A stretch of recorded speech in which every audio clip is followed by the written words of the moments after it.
All right. Welcome back to Boss Uncaged podcast. So we have Emily today. And my nickname for Emily, like after doing like my background research, I'm trying to figure like what is the best name to name her because she's done a couple different things and she did a little bit of traveling and just where she lives is just unique by itself. So I was gonna say something that would fit best would be the resourceful boss. And I think she's going to be able to explain why here very shortly. So, without further ado, the floor is yours, Emily. Why don't you tell our audience a little bit more about yourself and what would you like to talk about today? Yeah, hello. It's a pleasure to be here. My name is Emily Berliner. I own and operate a consulting agency in Anchorage, Alaska called EBO Consulting. We founded 5 years ago yesterday. Actually, we're celebrating 5 years in business yesterday, I guess, which is fantastic. I was not born in Alaska, but I'm from Alaska. I was raised in Southwest Alaska, which is about 400 air miles west of where I'm currently located. So this is an area that has no plane access, or excuse me, no road access. You can get there only by plane. It's very isolated, very rural.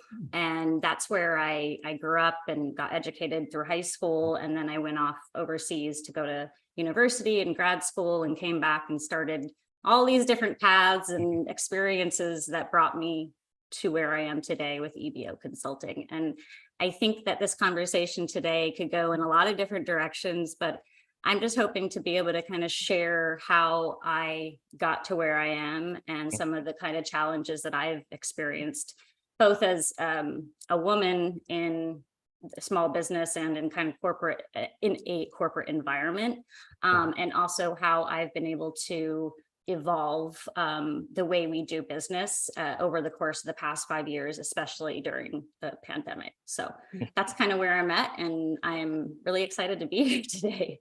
Yeah, I'm looking forward to it. I mean, obviously, with that, and I brought up like travel. So you went to college out of state, out of the country. You went to college like in London. So I want to kind of talk about, first of all, how was it over there for you versus Alaska being so remote? And secondly, I want to talk about your majors for a minute, right?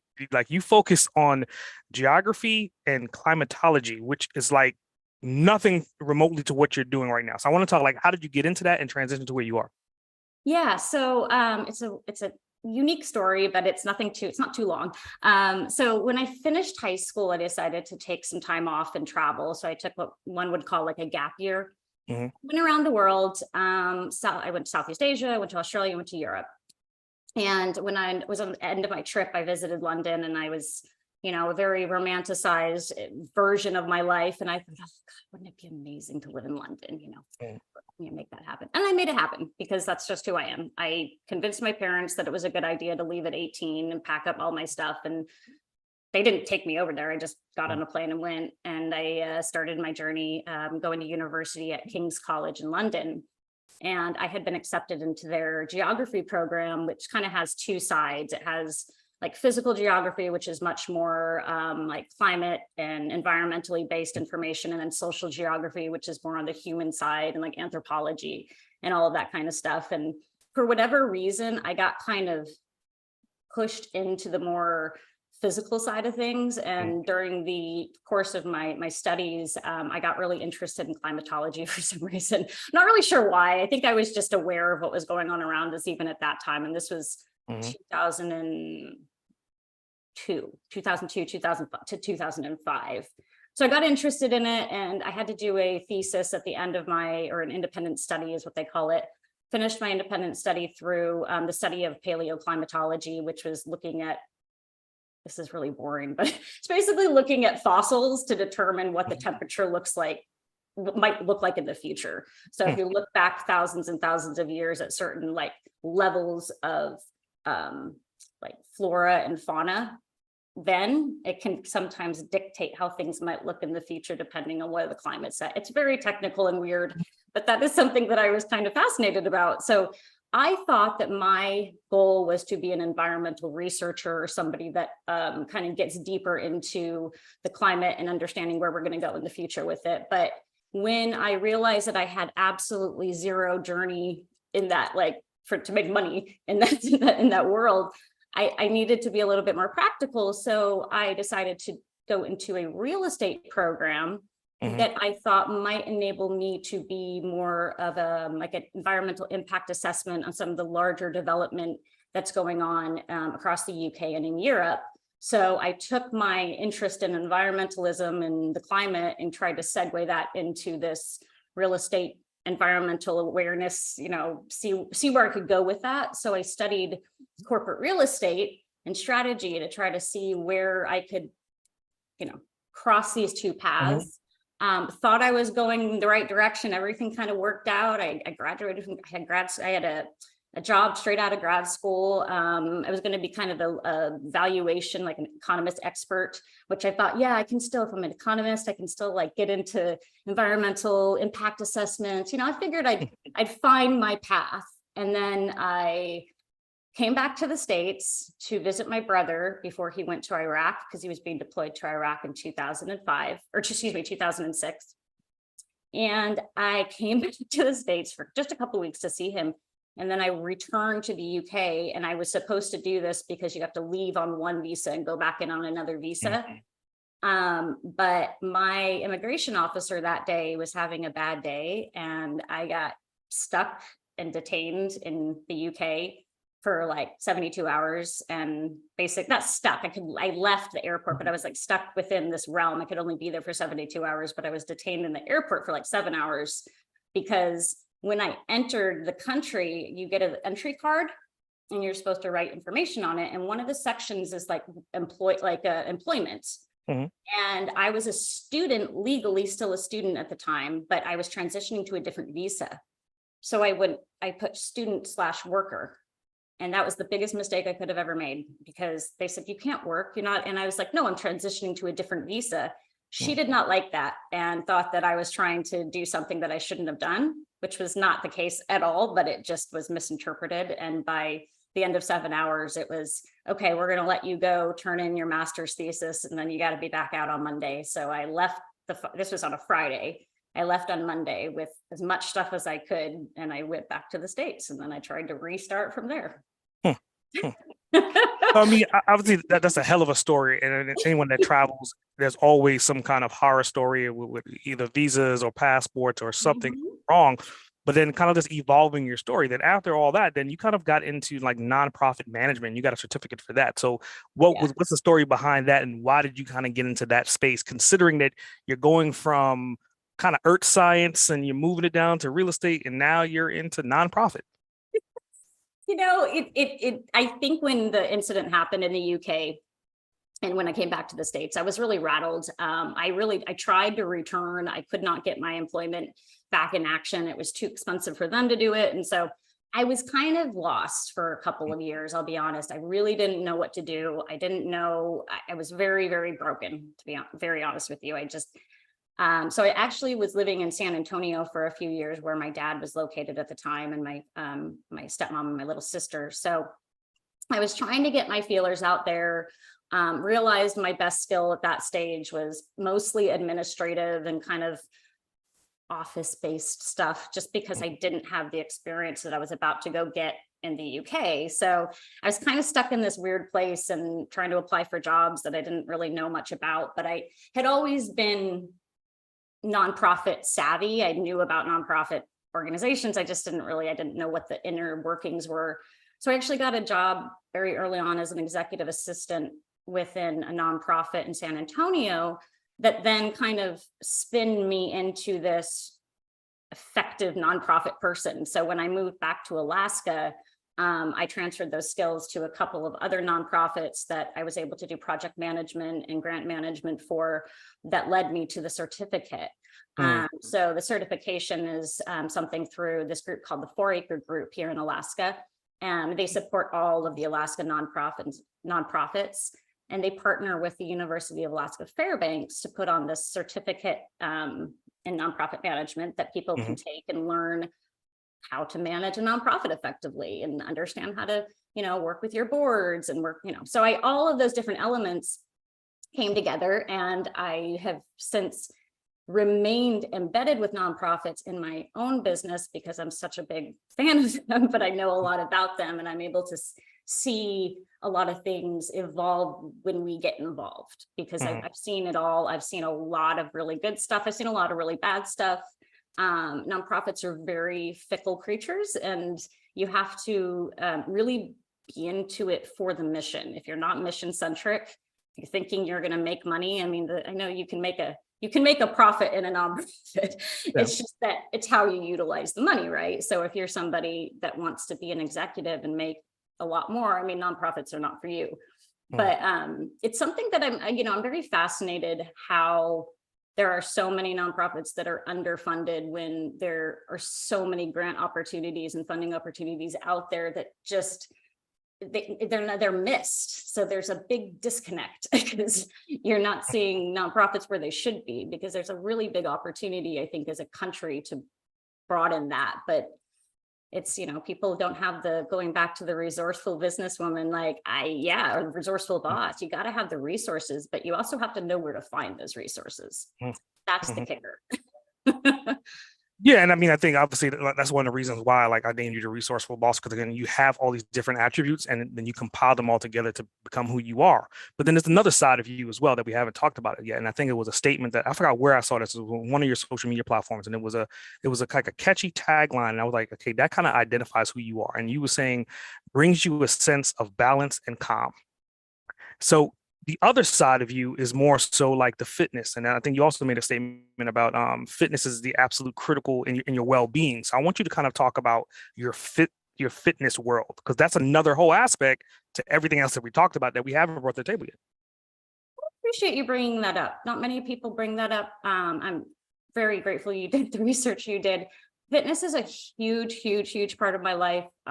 If I didn't run EBO Consulting, I would probably be doing something in the fitness realm at this stage, but that came a lot later in life. I used to run and be not a super competitive runner, but I was a solid runner for many years. And then I was always tried to pretend that I was as good as my brothers, and they were marathon runners, and I was just like 5K, I didn't know what I was doing, but I wanted to be like them. And so I ran for a number of years and thought that was the best thing in the world, but then evolved into different activities, and, cross-country skiing and downhill skiing here in Alaska is really popular. So that, and hiking, dog walking. But what my passion is really into what's called bar.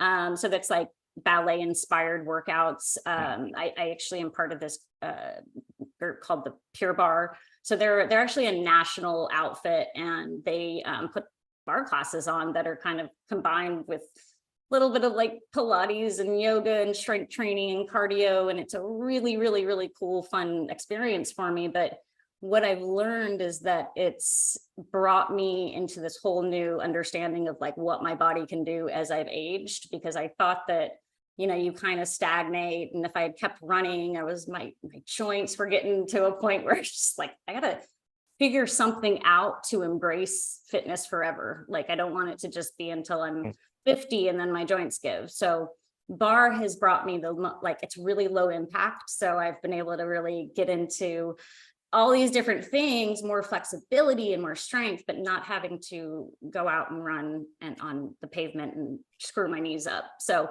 I've evolved a lot. I used to think cardio was the only way, and then now I look at it a very different way. But fitness really does, it changes everything. In fact, my husband and I were talking about this yesterday, that, we'll wake up one morning and we'll wake up a little late. Let's say we wake up closer to 7:30 or 8 o'clock or something. Getting started in the morning sucks.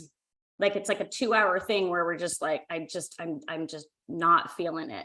And then the next day we'll do a 5 a.m. wake up, and I'll go to class and he'll go work out, and we come back, and end of the day, we're like, how was your day? It's freaking awesome. It's because I got up and I exercised. And it's as simple as that. I mean, and that does not work for everybody. Some people do not like to wake up and work out, and that's totally fine. But fitness of any kind, I mean, even if it's going out and just taking your dog for a walk or just walking around the block, I feel is going to bring you something. I mean, walking from point A to point B, it's we kind of have fallen into only, very vehicle heavy lifestyles. I mean, we're in our cars all the time. So I think and I'm not trying to preach in any way, shape, or form. I think whatever you choose to do, you do you. For me, I just really do feel like there's something that is added to my life because of the fitness experience, but it's all in what you're comfortable doing. So if all you want to do is walk, then good on you. And that should be important as well. I think a big part of being fit myself and being able to encourage others is a big area. I never tell people what to do, and I never like to, because I have a very unique body type. That's a very challenging thing for people to see. So I'm very muscular. And I think that like people see that and they go like, I want your arms. And how do I do this? And I go like, well, you're not going to get it because that's a genetic thing. And the way I work out is just very specific to my body type. So it works for me. And I probably don't eat enough. If I'm being very honest, I probably undereat a little bit, which is not a healthy thing. But the point is I also do like intermittent fasting and all this kind of stuff, but it's kind of neither here nor there. You have to find what works for you. And I think that a lot of the time I want to be like, well, this is what I do, so you could try it. But I never do that because I'm more conscious about the fact that I appreciate that compliment, or I thank you for thinking that I have a nice physique or whatever. But I would rather encourage that person to just keep pushing toward their goals and independent objectives and not think about that their goal is my arms. It's a very, and I don't take compliments well. So I'm always kind of like, don't worry about me. Let's talk about you and your success. And that's my very natural way. But fitness allows me to engage with people on such a multitude of levels and give them that encouragement that like, look, I know it's not necessarily going to be, your physique isn't going to look like this overnight, but these are some things you can work toward as far as just keeping your motivation and your commitment up is more where I come from. Is like, hey, good for you, encouragement, being proud of what they've accomplished versus saying, go in there and, do 40 push-ups a day, because I don't do 40 push-ups a day. So it's just interesting, but I love it. I am such a huge fan of everything fitness, and it's great. So, I think with that, obviously the listener, they could hear your passion, and I want to kind of like talk about like the passion that you have for that area of physical that kind of leads into what you're doing, and it kind of helps your mental. It's to the point to where I think you placed third on the cover of Muscle and Fitness, her magazine. Isn't that correct? It was close. Yeah, I was third in my division. So it's still a very awesome thing. And yeah, it was a very interesting experience because it's something that I've never done before. And so I had to step way outside of my comfort zone for that. And it's something that I just, I applied, I participated, and it was super fun. But here's the thing, right? You're reaching out to people and trying to get votes. And I am a very passive person in that realm. I don't like to bother people for things. I'll do fundraising and stuff, but generally that's within like the business or within for, help for clients. So I generally don't like a lot of pressure or I don't like to put pressure on other people to do something for me. That's not, so I had to really go into this whole thing like, hey, really appreciate the support. And everybody was wonderfully supportive. And it was such a cool experience because I thought that's not something that people care about, supporting me for. That was my immediate thing was like, I'll do it, but no one's going to vote for me. And it was really surprising because I did get a lot of really solid votes. I didn't get into the finals, but it still was incredibly impactful. And it's something that I've learned a lot from, and I don't know if I'll do it again.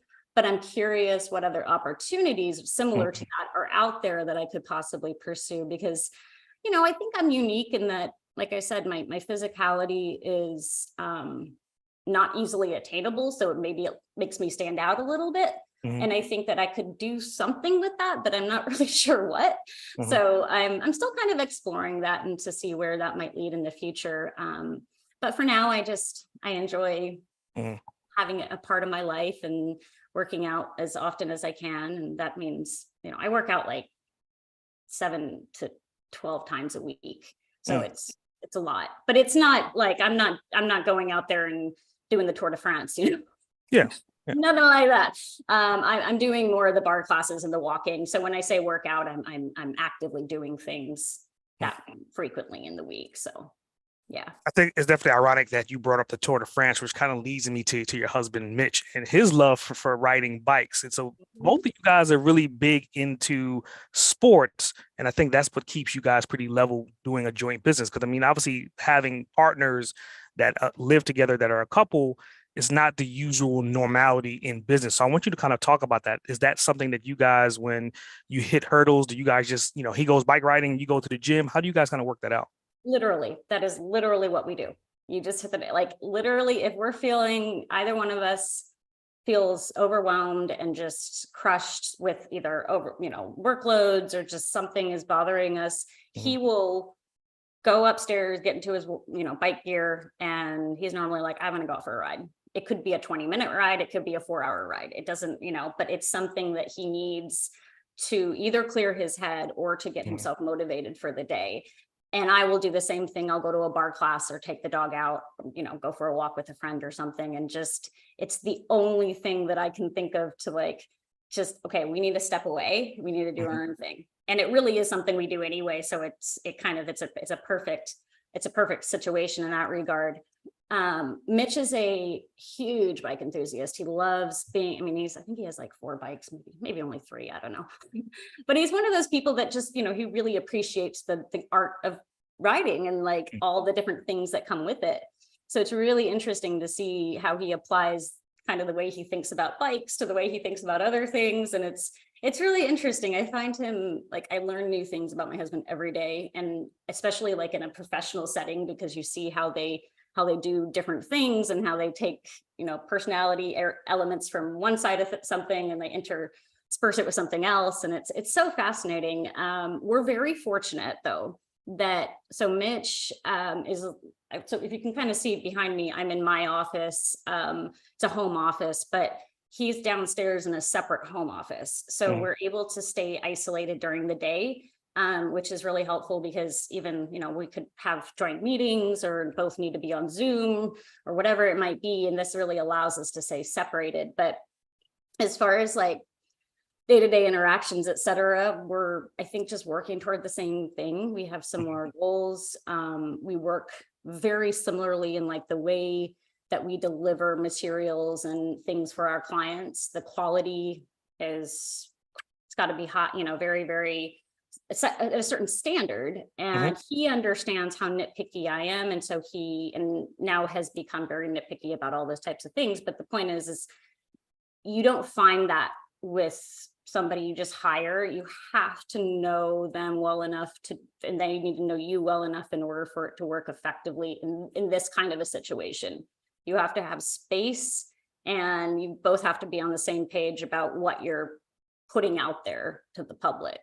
Mhm. He is a lot more the devil's advocate with things and reserved about jumping into things, whereas I'm like, yeah, saw this great idea. We should, let's try this. And he'll say, okay, reel it back and, think about X, Y, and Z before we try to roll that Mhm. out. And so he definitely keeps things a lot calmer. I tend to kind of want to rush a little bit with certain areas, but on the same token, we balance each other really nicely. And that is what I'm most grateful for, because otherwise one of us would be, running around with their head chopped off, which is what I was doing before he got here.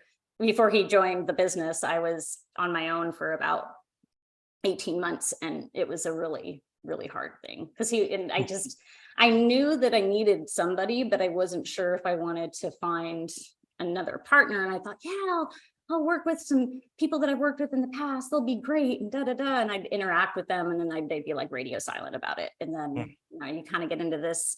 And Mitch was evolving himself and trying to figure out what he wanted to kind of do post his survey management role. He was working with Halliburton in the oil and gas industry, and that was something that he was like, okay, I need to take my corporate realm and do something different. And I was like, hey, well, if you want to try to make this work, we can make this work. And we did make it work, which is fantastic, but it is not an easy task. I think it's definitely interesting that you brought that up, like he's being like the voice of reasoning, and you guys kind of work things out. So I want to kind of talk about your services. That obviously you have a management solution, right? You have a startup growth strategy, you have administrative support. All three of those make like cohesive sense right off the bat. But then this is fourth service And I want to kind of hear the story behind it. Like, did you bring it up? Did he bring it up? And or if you brought it up, how did you sell it to him to make it into a full service, which is the mobile notary service? How did you get into that? It's interesting, actually. The biggest reason I actually became a notary initially was I thought I had a lot of people that I would interact with in different jobs and different organizations, and like, are you a notary? I need a notary. And I figured it was just a smart thing to do to just become a notary public. I thought, oh, let's just do that. So if anybody needs something, I can be like, yeah, I'm a notary, I can help out. I didn't know if I could make that into a semblance of a business per se. And then when Mitch joined, he became a notary public as well. And so we were like, okay, well, we've got notary capacity, like we could serve the, provide this service as, go to people and provide it to them, because we have a home office. We didn't want to bring people to us. We thought, well, we could go and turn this into something. And I'd heard about it, but this was like obviously pre-pandemic, and I knew other people kind of did it, but I wasn't sure if they were making a real go of it. So we decided to implement it as part of our service model, but in a kind of like low-key way. It wasn't like a core area. But then when the pandemic happened, we had both become certified as loan signing agents, which essentially you can go and do house closings. So when people are doing all their paperwork at the end, we are able to help them out. And in the middle of the pandemic, the interest rates dropped so low, everybody refinanced. And every single day as the pandemic progressed, Mitch and I would they communicate via text, these signing agencies. So they'll text you and say, I have a signing at this location for this amount of money. Do you accept it? And you go through this whole process through their little portal and you accept it and whatever. But he and I were getting 30 to 40 requests a day.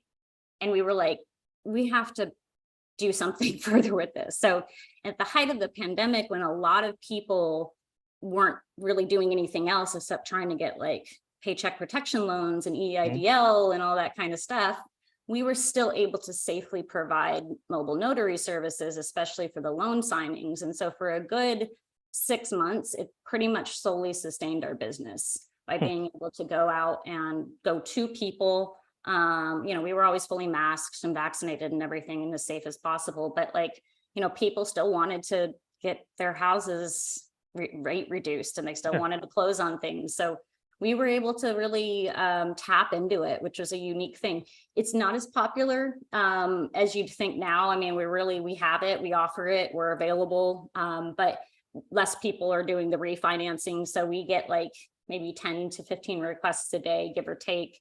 But a lot of them are outside of our service area. So because Alaska is so big, unless you're going to pay me to fly somewhere, I'm not going to go to where I'm from, like Bethel. It's like an hour flight, $700 round trip. You're not gonna, and sometimes people will offer not a lot of money to do the signings, and they'll be like, oh, come drive an hour and a half north for $75. It just doesn't make sense, especially when you're printing all your paperwork and you're the one doing literally everything up to the point where they sign.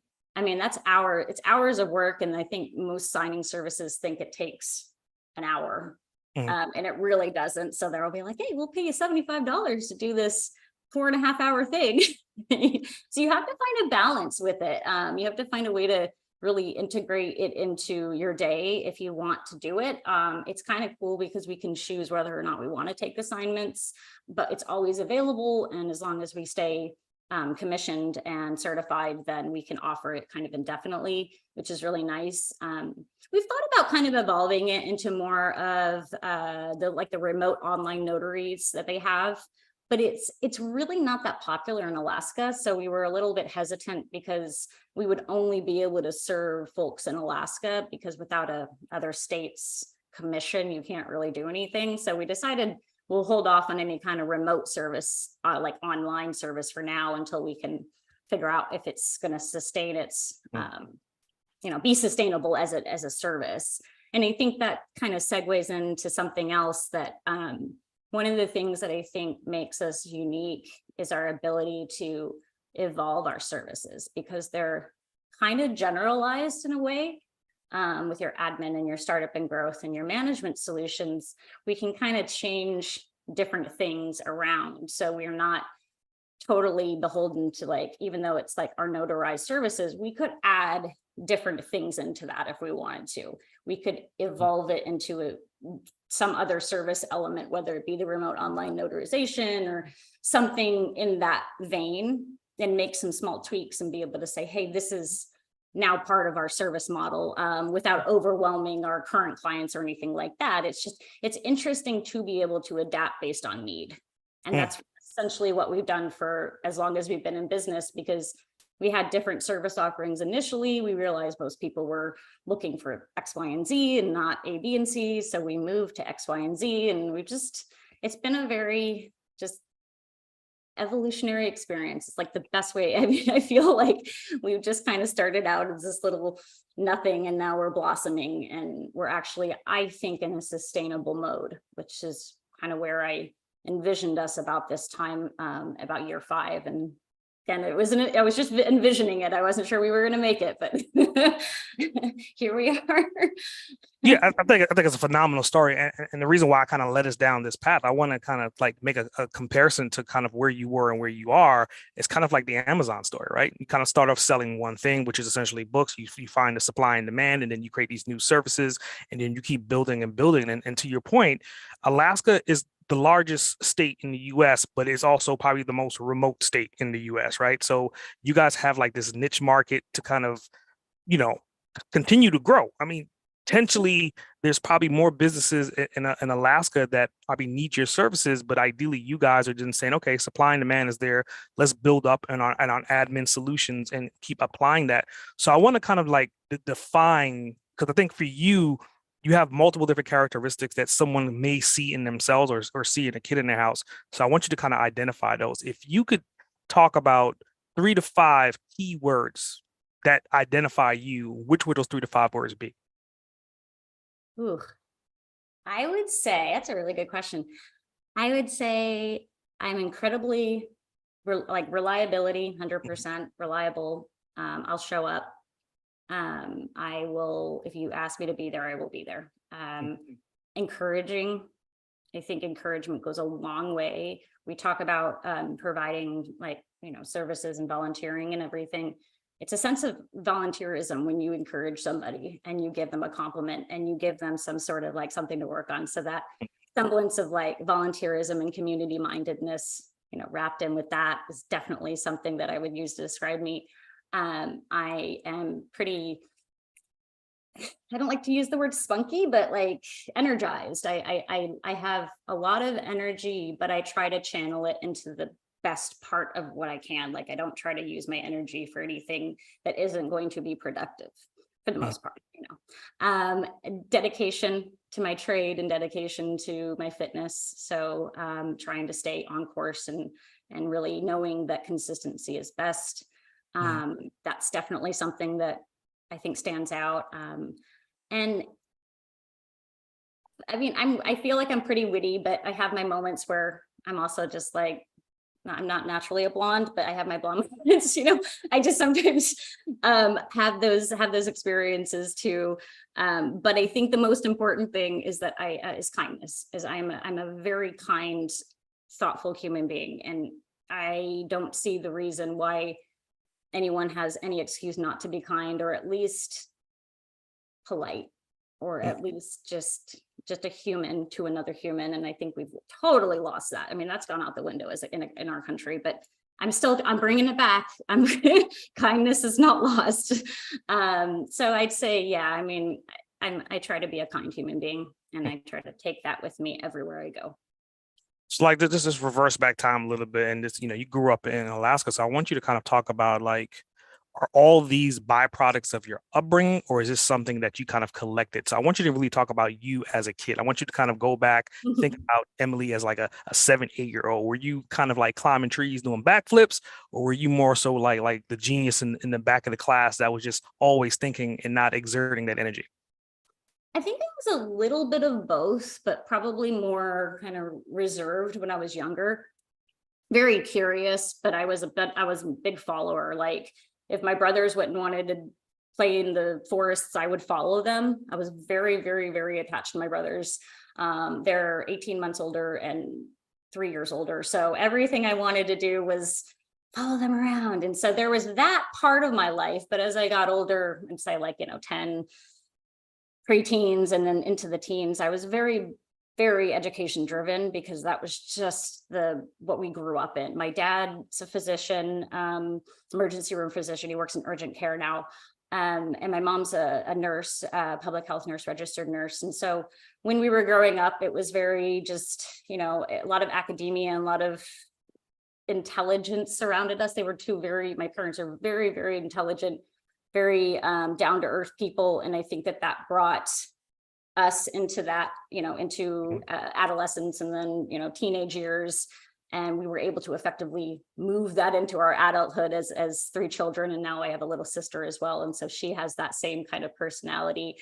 But I was very I wanted things to happen at a young age. So when I was 13, I decided to take on our school board in Bethel in Alaska. I was wanting to do something. I can't really remember specifically what it was. It was trying to encourage more collaboration between the junior high school and the high school. I think it was something simple like that. It was opening up a hallway, very basic, but I was being turned down every time I tried to request it. And I was a student body president of the junior high or something along those lines. And I remember going to school board meetings and fighting for my cause and thinking I was going to work in politics and that was going to be my thing. And I was going to change the world. And so I had a very not necessarily a realistic outlook, very young, but I tried to stay pretty pragmatic, but I did want things to happen, and I didn't necessarily manifest them, but I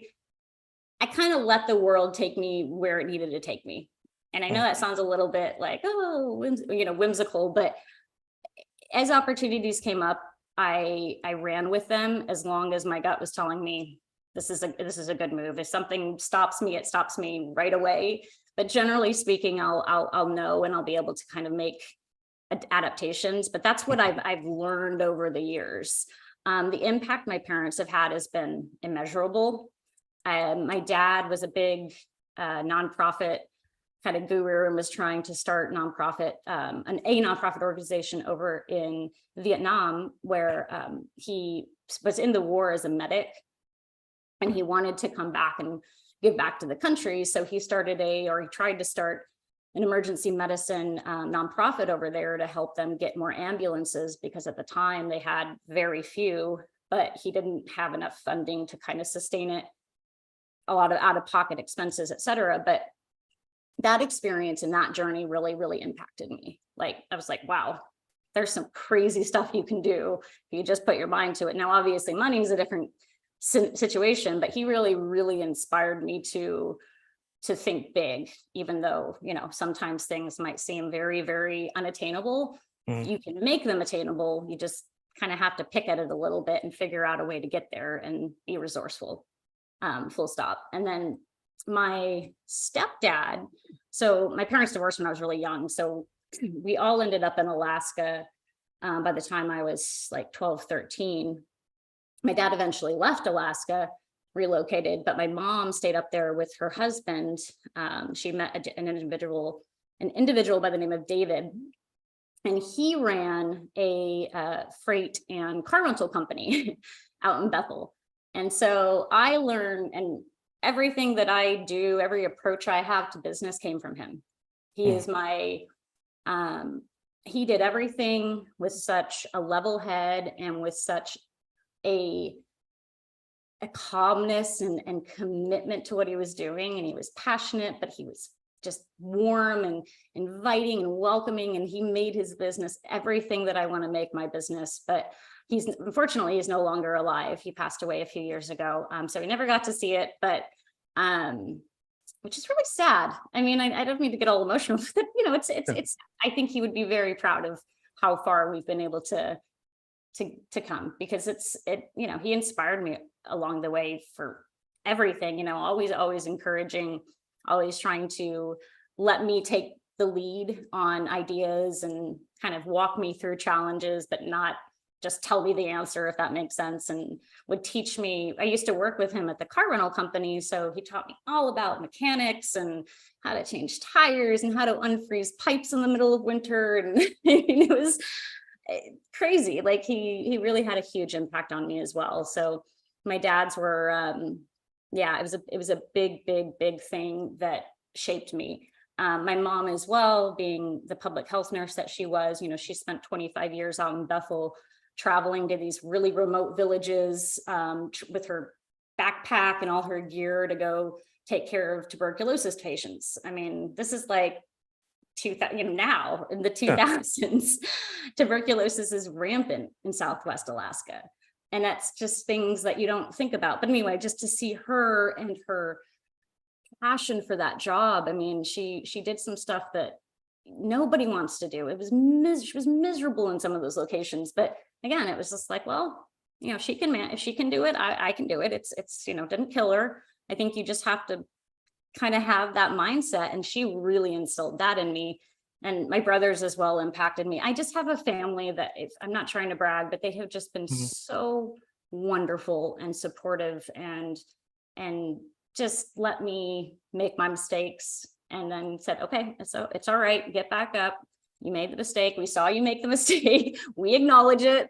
But it would never hold me down. And that's 100% has pushed me to where I am today, shaped me into the person I am, helped me think the way I think, the way I interact with other people, the way I approach my business. All of it has just been very intertwined with what they have brought to me. So yeah, I mean, I think it's phenomenal. I mean, obviously talking about like Mitch wanting to work with you, and you guys have become a partnership to kind of evolve your services. You have that support, and then you're talking about the support of your family, and it kind of leads me to like another support item that we haven't talked about before. But I mean, 2 years ago, Cody passed away, right? And then now you have Greta, aka known as Gigi, the fluffy coworker. So I want to kind of talk about that, because I think for in your environment where you are, I was surprised that you didn't bring up like animals, but I think based upon what you guys are doing and you're so remote, and just by looking at your content, I would say that Gigi is a major part of what you're doing and keeps some of your sanity there as well. Oh yeah, I mean, I'm really grateful you brought both of them up. So Cody was with us for many years, big hound lab shepherd mix thing that was got him when he was 3, shedded like crazy, amazing dog, big impact on Mitch and our first dog together, the whole thing. And then we got Gigi when when Cody was like 9 maybe, and he helped her, guide her into the little pup she is today. But Greta has been like it's kind of funny. I can also be pretty stubborn if I'm going to be, let me do some negative on me. I can have some stubborn moments. And the other day, a friend of mine was over and she said, when dogs and human and their owners kind of seem alike. And I was like, yeah. And she goes, yeah, that's you and your dog are really, and she's a little miniature schnauzer. So she's only like 16 pounds or something. And she just has that, like, I will do it my way when I'm ready. I will come to you even if you've called me. I mean, she's very responsive and good, but there are those moments when she's very aware that she's in control of that situation in that moment. And I know I shouldn't crumble and just let things, I shouldn't let her be in charge, but I do, because it's my dog. And she's been a huge part of just bringing us the joy and the calm that is it can be very kind of hard to get in this environment, because it is a very harsh rural environment. And it's talk about animals. I mean, your moose, your bear, all your crazy stuff that you get up here. I mean, it's a regular thing. We have this, nextdoor.com has, you can kind of have your neighborhood information, people exchange information. Somebody will post something like, oh yeah, there's a bear in Government Hill, just FYI, it's things like that you just don't get in other places, right? You don't get the kind of, so there's always something funny about having Greta too, because she's this little tiny pup, and there's other animals, of course, and you have to think about, if we're out in more remote environments, her being so small and getting scooped up by like an eagle or I mean, all these weird little things. But it's amazing. I wouldn't have it any other way to not have an animal of some kind, but definitely a big dog lover. And I mean, it's a huge thing up here. People people love their dogs, and Yeah. the Iditarod obviously takes place annually. So, which I know some people are not a fan of, but it's a pretty, if you learn about it, and know what goes on with the dogs and the way they're treated, it's really remarkable. There's some amazing carers and mushers out there. So it's a whole other thing that's really awesome about Alaska too. It's like a whole other realm to have that combination of the really Alaskan thing with the love of dogs it's perfect. I couldn't imagine. Yeah, I think Alaska is such a great state. I mean, when I was younger, like Alaska is a place that I wanted to move to for multiple different reasons. You know, talking about the Exxon Valdez, and I guess you guys get back tax credits and all this other stuff. But ideally, from a business standpoint, like how are you essentially like? And I'm talking to anyone that's in a remote place. Someone could be in the island of Hawaii, and that's pretty remote, or you could be in Puerto Rico, and that's pretty remote. And all of these are related to the U.S. How are you then managing to get the customers that you're getting? Again, you're only leveraging Alaska. So how are you doing that? Organically, really. So early on, I made a really, really good decision to take on my first client, Paul's Tree Service. And Paul was kind of my gateway drug, if that sounds, I know that sounds weird, but like he literally just was able to introduce me to this whole other world of the small business community because he had been in it for so long. So when he came on as my first client in 2018, I believe, he had been in it since 2007. You know, he'd been growing steadily, but he was still doing some things that, you know, were a little bit older style and everything. So it was interesting to see how he evolved and how he kind of got to where he is today with our help. But anyway, the looking back at what he was able to do for us is say, hey, I will make referrals, I will make recommendations, just, you know, be open to trying different, trying new leads, et cetera. Because I was very adamant that I wanted a specific demographic early on. I thought that I wanted a very specific target client type. And he said, you need to be open, just keep your mind open to things. So we started just getting a couple of people would contact us for things like, oh, I heard you're good with this admin task. And so I would do something just like a small, tiny little contract with somebody. And that kind of evolved to the next tiny little contract, which evolved into the next tiny contract. But it was still very minimal. It wasn't all that, you know, amazing. Like the big contract didn't hit us until way later. But when the pandemic hit in 2020 is when we were like, oh crap, like what do we do? People don't want to spend money on us right now. So the two things we did, which I talked about earlier, was the notary thing, being able to get business through the loan signings. But what we also did, which I think was a really smart move looking back and looking at things now, is we actually pro bonoed a bunch of support for local businesses and nonprofits trying to seek the Paycheck Protection Loans and the EIDL. So we suspended all of our other operations for about 3 months and decided that anyone who needed the help, just contact us and we'll help them. We understand paperwork, we understand applications online, we understand systems. So we were able to bring, I think, just under like $200,000 in support to some folks up here, or help them achieve that income. So it was really, really cool.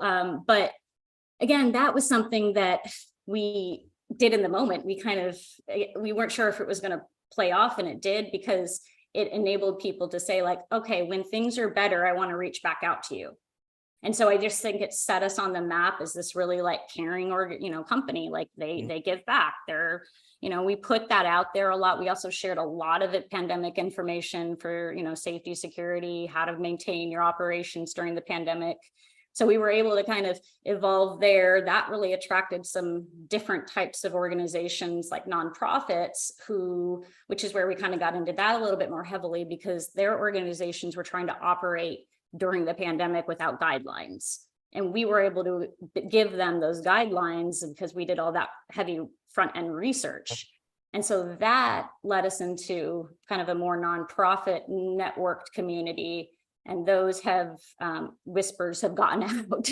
And so once the pandemic came to a close, we had also attained, toward the end of the pandemic, we had acquired a pretty significant contract to do some a safety and security manual for a large organization. So that was the type of thing as well, like knowing them, they then said, well, we have a couple other organizations that we're going to refer to you. So it has literally all been organic referrals. We've had a couple of which sounds just crazy when I think about it, but it's really been people who have either worked with us before or just know us personally. And they say, go see them. They will help you out. Whatever it might be, even if they don't have the answer, they will commit to you to getting that answer for you. And I think that just it just kind of spread to the point where somebody just needed a point person for business questions. And as generic as that sounds, like when I first started, I'm not going to go reach out to a bookkeeper. I can't afford one. I'm not going to go reach out to a lawyer. I can't afford one.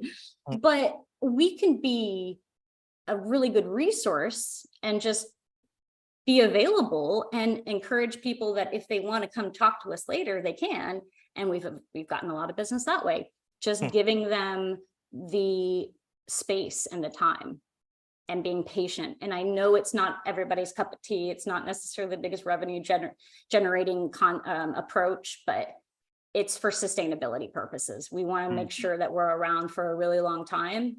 And we have to make sure that everybody is getting what they need when they need it. And sometimes people need more time when it comes to committing to things. And right now, that's what it's like. If people are taking a lot of time to commit because people are struggling financially, and they want to keep their own business doors open. So we're having to be pretty creative and think about different ways to approach things, but we are still doing well. And we have quite a handful of clients on retainer, which allows us to stay steady. But you always want more business. You always want more opportunities and more things to try your hand at and to experience. So we're trying not to overdo it in the sense of rushing for more business, but we want to know that we still need to sustain and take on other things, smaller projects, one-time client type situation or one-time project type situations to remain comfortable.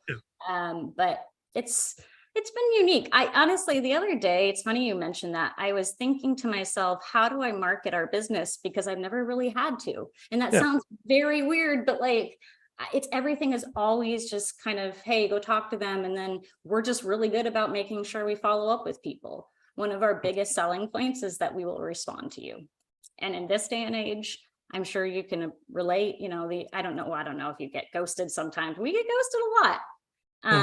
It sometimes surprises me, but also I'm like, well, now I know what to expect. And you just have to find a way to stand out in the crowd. And one of those ways is by just acknowledging people when they interact with you and when they communicate with you and being able to give them information effectively and efficiently. And that efficiency is a big deal. That's probably one of the biggest things that when people get to know kind of how we do things, they get almost like surprised, which it's kind of in the title, efficient, balanced, organized, but God, you're so efficient. I'm like, yeah, I know. That's why I named my business, or part of that why I incorporated that into my business. So it's interesting. But I think people have gotten to know us a little bit. The community that, especially within Anchorage specifically, we've become a pretty credible consulting company. So, if somebody brings up, oh, I need some help in this realm, like we're one of 3 that gets brought up. So it's nice because I think we found that comfort zone. And the 2 other consultants I'm talking about do different things than us. So we're not really heavy competitors, but we could offer similar services if we wanted to. So, but it's nice to be in that realm with such amazing professionals. And I think that has really encouraged me and made me feel a little less like an imposter, like we all feel sometimes. But you have those moments where you're just like, what am I doing? How am I doing this? But we're still here and we're still doing it. And it's interesting because most of it's, you're right. Like talking about Alaska businesses specifically, we stay within the state mostly. We've had inquiries and done some business outside of the state, mostly just like remote services, online deliverables, that kind of thing. But for the most part, it's been Alaska based, and most of it is remote within, or like, virtual online based, even in Alaska. unless a client needs to meet us in person for some specific reason, or we're doing like meeting support and they want us to be in-house for a meeting, for example. But most of it's just me here in the office, chipping away at my computer and trying to make sure people know that we exist. Let's play devil's advocate with that, right? I mean, Okay. this is like a hybrid question. It is a creative one, and I want you to just to kind of just think out the box when you answer it, right? So let's say we go back in time, right? And the fork to make this thing happen differently. So you ended up in Alaska now, but let's say there's a fork that you stayed in London. Now, obviously, what you're doing in Alaska is more so that community-driven environment, even though Alaska is 10 times bigger than England. Mhm. But in England, what you're doing, you're like the way you're doing it, you probably wouldn't be as successful as you are if you did that in London. So let's take it back and let's start over. You're in London. What do you think that you probably would have done a little bit differently to get you to where you are currently? Oh gosh, that's a really good question. If I had stayed in London and wanted to get to the point I am now with owning my own business, I would have hoped to have stayed in the realm with real estate and eventually started my own practice. That would probably, because I think business ownership and autonomy was always in the books. However, in that environment, it probably wouldn't have happened as it did here, because I think I probably would have gotten sucked into a corporate world that then I tried to evolve and grow, and money would be a lot more present and lifestyle would be very different. So I don't know if I would have forked into business ownership if I had stayed in London.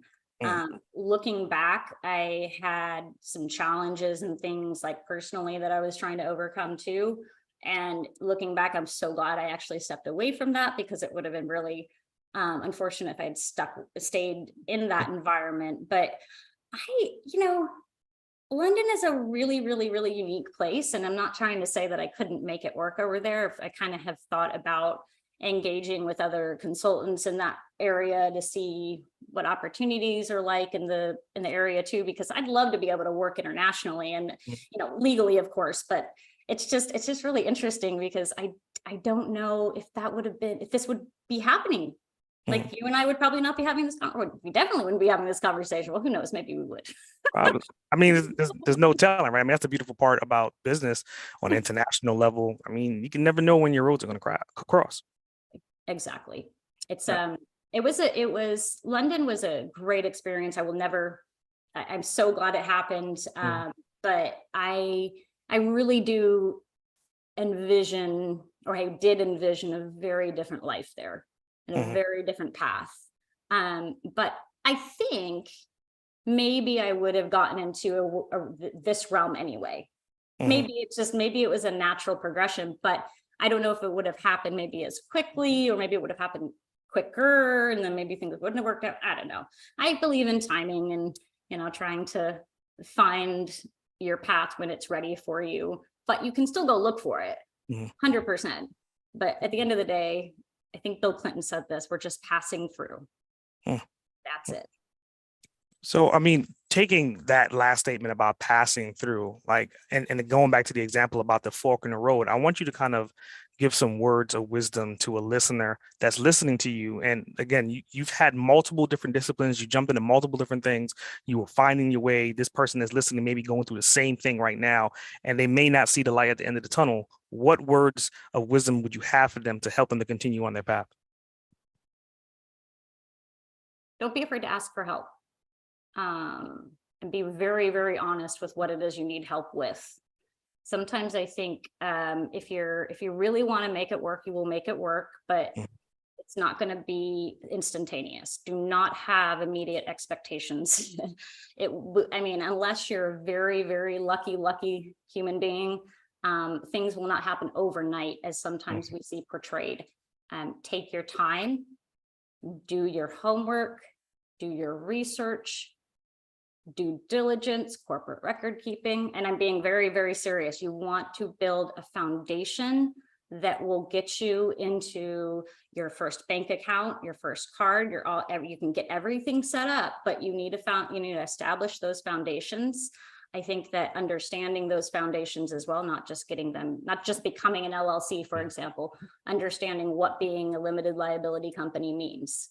All of those elements seem a little bit technical, yes, but it's just important to incorporate that into your way of thinking, that all of those back end pieces, which is like what we do for people. That's why I started the business, because we saw so many people like struggling, and I'm like, you go bake your bread, let me do your paperwork.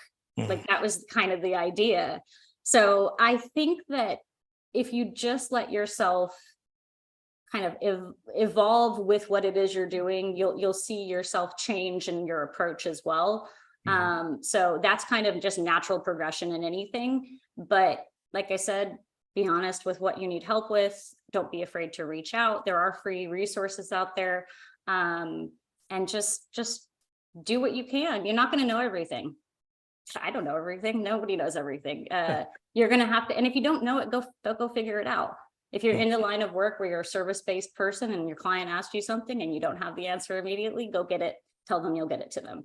It's things that are just practical and common sense most of the time, but you have to think what it is that the other person is going to want from you and how they want it delivered. So you're also going to adapt to like different personality types that like more succinct emails versus that or the other. And I mean, I'm talking in like an admin world, but it's take your time, ask the questions, get help. That's what we're here for. That's the type of thing that we love when people call and say, I'm having some confusion with this, and this. And I go, oh, it's just that. And they go, thank you. Hang up. And I'm like, sweet, I helped somebody today. Like, it's as amazing as that.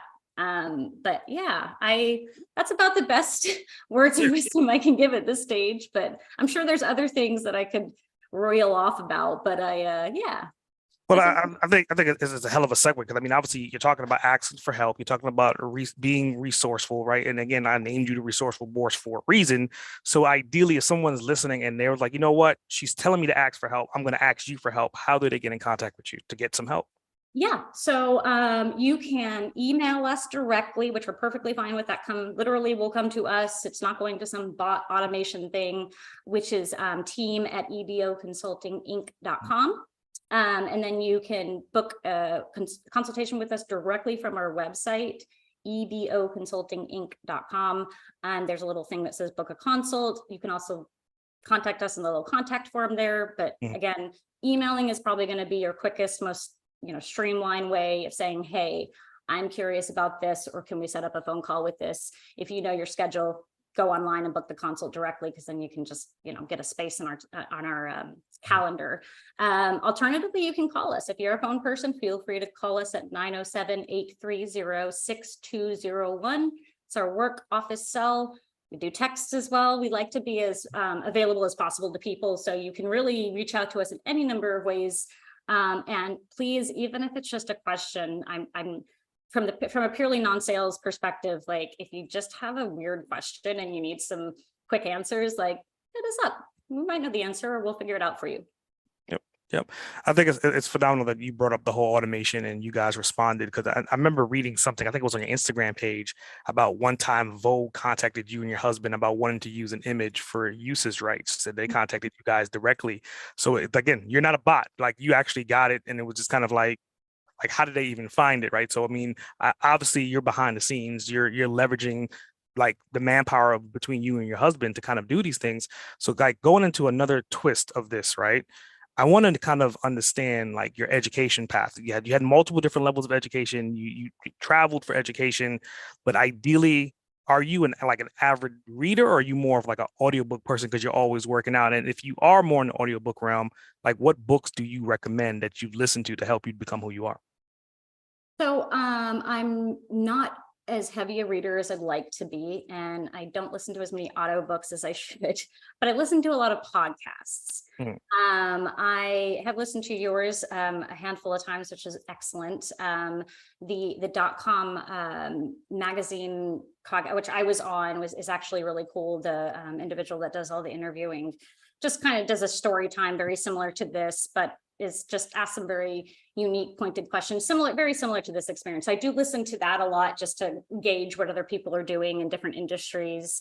I read a lot of blogs and, management consulting things that just give different industry insights and spotlights. And then I also participate in some online forums that I can give insights and tips for and all that, which is kind of interesting. So yeah, it's just kind of a wide variety. Yeah. All right. So that kind of leads me to a couple bonus questions before we get ready to close out, right? And I think this one is going to definitely be interesting because, I mean, you've had several different levels of achievements. I mean, obviously, you went to school abroad, you started a business, you live in a pretty rural part of the country, and you have a successful running business, which for most people, they can't really comprehend that. So I want you to talk about what is your greatest achievement to date? My greatest achievement is this, for sure, reaching the 5-year point in the business. But it's an achievement that I think kind of goes over a number of years, and it's kind of gotten to, like, this isn't the be all and end all, but I have achieved personal growth over the past 5 years that I think I'm at now, where I want to take this level of personal growth and just ride with it for the next 5 years. So I think even though the business itself professionally is my greatest achievement in that realm, my personal growth has been my greatest, like the biggest asset that has come of everything, over money, over, meeting people. It's just knowing who I am and how to get from point A to point B, and knowing that I'm going to do it my way and it's going to be okay. Yeah. Makes perfect sense. So I got another one for you. And this one I usually ask this question in a different way, but because of what you brought up earlier about your stepdad, I want to ask you this question and particularly about him. If you had an opportunity for your stepdad to be here with you right now and you could spend 24 hours uninterrupted with him, what would you guys talk about? And again, obviously, by default, he's going to be proud of you, but what would that conversation look like if he was around right now? I would probably bring him into this office and show him my office and be really excited about the fact that I was able to get myself set up as a business. I would then probably show him my website and be proud. I would want to show him everything that we've built, and do that as quickly as possible, because then I would want to sit down and ask him what he thinks and his perspective on how we can stay in business for a really long time. I would ask him if he thinks that what we've got is something special, if we've done a good job, literally, have we done a good job? I would ask him to tell me what his best insights are for again, longevity and sustaining a happy clientele, and just any insights that aren't necessarily mainstream things, not stuff you're going to read on a blog, but like, what did you have to do to stay as strong as you did?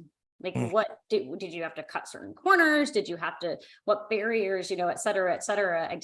I feel like I never really got into that conversation with him, and I experience all of these things, and sometimes you don't know who to say, like, is this normal? And, of course you can go online and onto social media and people say like, oh no, everything's a challenge, blah, blah, blah. But I would like to have known what it is that he had to overcome to really get to the place that he got to, and how I can obviously make sure I incorporate his methodologies and his mindset into how I overcome obstacles. And then I would also just tell him all about the past 3 years or 5 years, I guess, more or less, and try to update him on life in general, and tell him how much I miss him. That's a beautiful thing. I mean, I definitely, in today's world, there's so many different blended families. And so coming from the standpoint of that, you looked at your stepdad like that, it kind of, for the listener, that's a business owner that's dealing with blended families and all these different things that kind of go into business and go into life. Like, obviously, I think other parents make a difference as well, even though at that point in time, they may not seem like that. So, and I think you're a hell of an example for that. And I definitely appreciate that answer. Yeah, thank you. Yeah. No, it's been a wonderful experience. I mean, I'm so glad he was in my life, Mm. hands down. And my stepmom for that matter. I have a wonderful, wonderful stepmother who I adore. But it's just, different Yeah. worlds. So going into closing, I like to give whoever I'm interviewing an opportunity to become the host of Boss Uncaged. So now my show is your show. You're the host, and I'm your guest. Do you have any questions that you'd like to ask me? Fantastic. Ooh, this is great. Let me think for a second. Pain points, challenges. What are the most challenging parts of your day-to-day work? Like the daily routine that you have, what gives you pause and go, I really don't want to have to do that? Like, what is it that really gets It's kind of difficult because my days are like they're controlled, but they're variable. Like on a Tuesday, I may have 4 podcasts, or I may have 8 calls that are virtual coffees, is what we call them, and then I'm just kind of just generally networking. But usually, at least 50% of those calls turn into podcasts. So for me, it's more so, how do I multiply myself? Like I'm really good at creating content. I'm creating content at scale. I'm leaving behind my voice as a legacy. But then I really started realizing, like, if I can do this, then I could help other people do this. And that's why I was like, okay, Boss Uncaged is okay as a podcast, but what would it look like as a network? What would it look like if we have multiple different podcasts and I'm helping other hosts to build that Boss Uncaged brand, but also find their way as well? So that's kind of like the hurdle that I'm dealing with right now. And I started going down that path. I mean, we have a food podcast as well, and we have four hosts, including myself. So the other 3 guys, I'm kind of mentoring them behind the scenes and being more of like the EP, but I can definitely see them grow as we just ended first season. Wow. That's makes perfect sense. And I appreciate you giving that insight, because it's different. It's just a different, every industry is different. And I think the ability to identify those pain points right early on in the, those obstacles or the hurdles, or, if you're trying to progress into something else, like, you gotta address it early on. That's something that we are all dealing with. I get a lot of folks coming to us trying to navigate just terminology and things that they're just completely unfamiliar with, or certain things that they have to do as a new business. And it's really fascinating. So I always like to inquire with folks about their biggest challenges off the bat. So I'm trying to think if there's any other questions that are specific. Why did you start the podcast? What was the impetus for Boss Uncaged? Yeah, I mean, it's without going into like the full detail of the story, is long story short, I burnt my candlestick on both ends for about 18 years, from being a single dad, running a agency at that point in time, and also holding different titles and different hats in multiple different companies. And again, that was just me being over eager, trying to figure things out and essentially get an MBA without paying for it. And in the end, I kind of paid for it almost with my life when I had a stroke. So when I came out of that, it was just an opportunity for me to kind of look back at life and say, okay, I've learned a lot in the last 18 years. I've done a lot. But if it wasn't from my wife now looking at me and saying, hey, I think it's time for you to brand yourself as a brand. You always talk about brand. You've been helping companies with brand.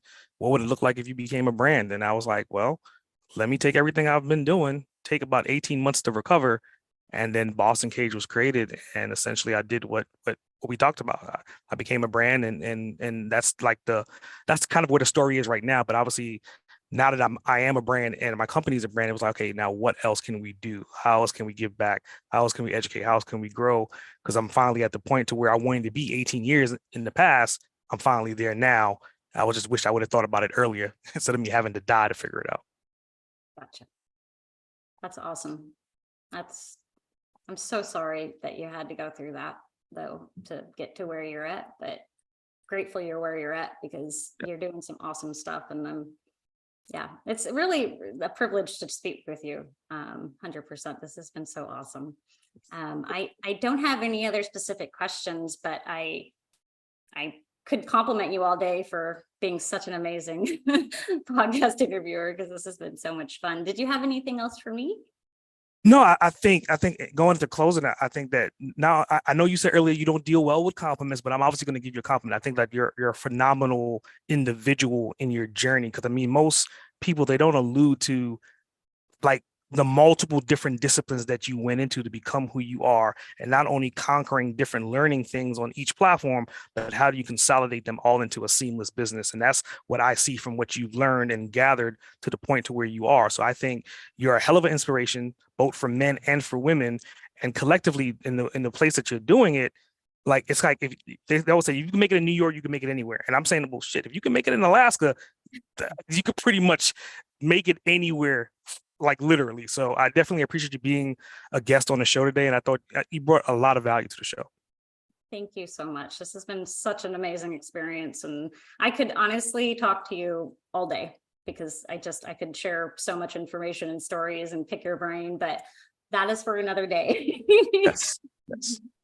Well, I mean, with that, we definitely appreciate you. And again, I look forward to following you and seeing what else you're doing. And obviously, Alaska is on my checklist to visit. I'm like, I went, going across the world is great, but I'm like, Alaska is kind of home territory. Why haven't I been to Alaska yet? So I got to make that. And so when I show up in Alaska, let Mitch know I want some of those Alaskan kettle chips. Like have them because I haven't had them, and I was looking at his content. I was like, this dude loves these chips. I gotta have some of these kettle chips. So I definitely besides chips, you're getting salmon, you're going fishing. We're gonna take you out. Yeah, you got to come up here and have an experience. It'll blow your mind. But make sure you do it in the summer because winters are just kind of Yes.